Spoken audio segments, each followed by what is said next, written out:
Hi అందరికీ ఈరోజైతే నేను మా ఇంట్లో ఉల్లిపాయ పకోడీ చేస్తున్నాను. ఎలా చేస్తున్నానో చూడండి. ఫస్ట్ అయితే 7-8 గడ్డల ఉల్లిగడ్డలు తీసుకోవాలి. 5-6 పచ్చిమిర్చి, చిన్న అల్లం ముక్క తీసుకోవాలి. అల్లం ముక్క, పచ్చిమిర్చి 2 అయితే మిక్సీ పట్టుకొని వేసుకోవాలి. తర్వాత ఉల్లిపాయలకైతే వంట సోడా, సాల్ట్ వేసి కలుపుకున్న తర్వాత 1 కప్పు శనగపిండి అయితే వేసుకున్నా. నా దగ్గర అయితే బియ్యం పిండి లేదు. మీ దగ్గర బియ్యం పిండి ఉంటే 1 కప్పు వేసుకోవచ్చు. తర్వాత జీలకర్ర, కరివేపాకు, ధనియాల పొడి వేసి కలుపుకోవాలి.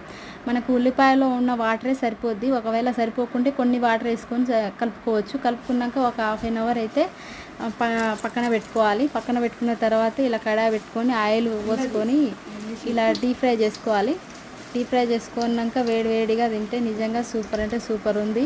టేస్ట్ అయితే సూపర్ వచ్చింది. Please subscribe me. Thank you.